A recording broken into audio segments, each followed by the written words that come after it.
because he had the statistics, Jen had the statistics, and sadly they don't really change. I mean, we did 48,000 transplants last year, and yet there's still 103,000 people waiting. People die every 10 minutes. Every 12 minutes, people are added to the list. Me, I was on the list for 8 years. 28 years ago this year, I was working on a film with Liver-transplant and Steven Seagal in the backwoods of Kentucky. I got sick with Hep C. Nobody knew what Hep C was back then. So they diagnosed me with leukemia and wanted me to take chemo in Hazard, Kentucky. That's the joke of all jokes. This guy from New York in Hazard, Kentucky.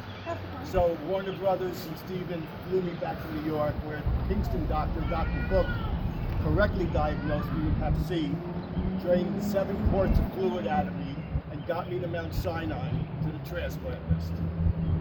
You know, when Nina was here, we used to have a bet over under how soon I would tear up. And she would say, Butch, it's always the under with you. So you'll forgive my tears, because they're tears of joy. So I talk about organ donation because it saved my life, but I talk about being a living donor. We can all save a life by donating a lobe of our liver or one of our kidneys.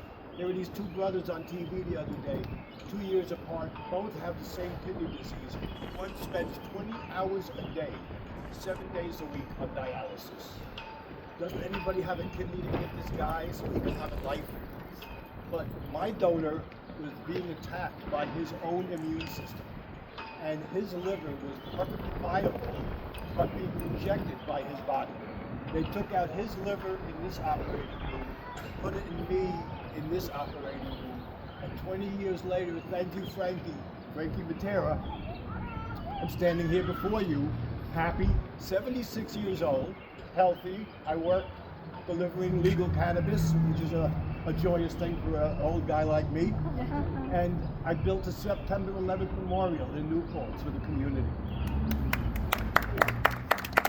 For the community. I did it without any government money. I did it with the help of the fire department. And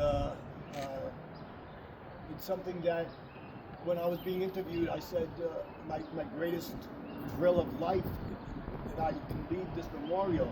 The guy says, you took Levon Helm around the world. That wasn't the greatest thing. I said, it was great for me, but now I can do something to give back to my community. And if you can give a life, it is like saving the entire world. So I say to people here and people listening, thank you WAMC, be a hero. Look into the face of the person whose life you saved. I wish I could see Frankie and tell him thank you, but I tell his wife that. And it's just to live life every day. You people live life every day. I live life knowing that this is a gift. 20 years post-transplant, not a bump in the road, no rejection. Thank God, thank my wife, thank my doctors. Personally, I thank cannabis, but that works for me. But I will tell you, life is beautiful. Please, be an organ donor. Give life. Thank you. God bless you all.